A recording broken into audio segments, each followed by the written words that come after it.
Esports has managed to take the Lord for themselves. The Mongolz now have to play a little bit of a defensive role, but look at the crazy amount of damage coming from Joga, but only missing is just a little bit too much for them to handle, while now Meow comes into the proxy. Pushes the rest of the Mongols away, while Mumu, he wants part of the action, sets to re-enter the fight, catches down onto Daylight, and the rest of the Mongols will now pack themselves together to bring Shocker down next, forcing Meow to run away, and they will be able to deal with this Lord effectively. Oh my lord, they're not done! Mumu gets a triple! Weird enough, powers like Daylight getting cornered, hold up! He will use an SOD to hopefully get himself away, but with a quick little flicker, he will almost hit because he's still burning! As Rin SK takes that kill, 4-man tactor while Shenlin flickers on forward to try to catch them and slow them as much as possible. With Kremgod being the crux of the issue, he will run on the opposite direction, pulling all 4 other members with him, allowing...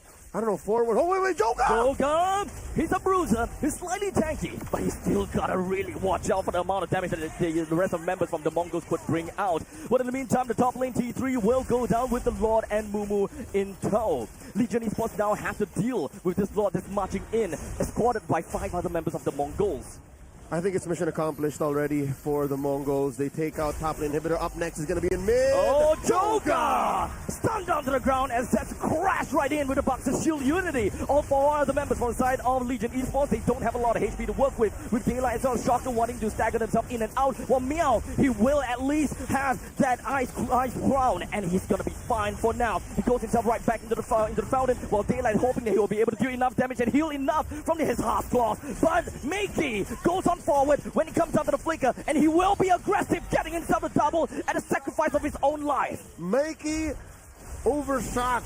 Shenlin couldn't get to him. Trying to be the front lines of Legion Esports. He wants to be the one to start the fight, and so to give some entertainment and of course vision game as Rin SK soar to the skies. He does have quite a bit of damage to bring out, but nothing to get kills. But in the meantime, Joga did manage to take down the Lord, so that's great as he's marching up to the top lane. Shocker having a bit of a problem, and with Rin SK as it goes right into his face. Daylight is going to be the next one onto the chopping block inside of this brush. He goes 1v3. He really want to do something about this, but he's unable to. He was just buying time, and this may have been a clear plan by Legion Esports, but was it a good plan?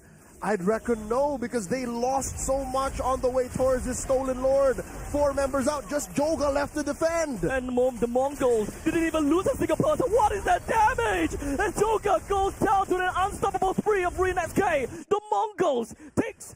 Gets caught out here. This is a very crowded wide brush. Oh! 3-man traction pulse. It forces Shocker to go straight in and out of it. When it comes down to Crimson Beacon, Kremgod takes the Vanguard, be in the front lines. While Zetsu slams them out of nowhere. A big home run.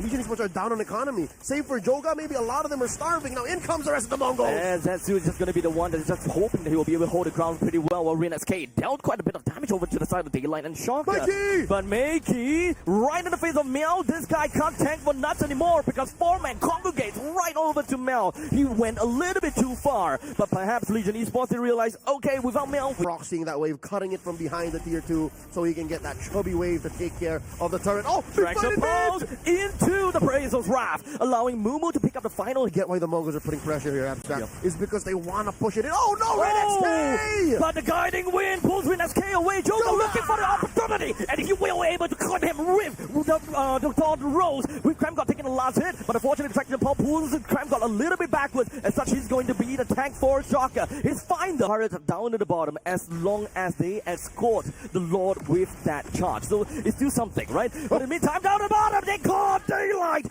Not only the Endless Battle, the Sea Halberd, and the Malefic Gun, but hold on a second. Looks like they've got a big Traction Pulse followed up with Mumu.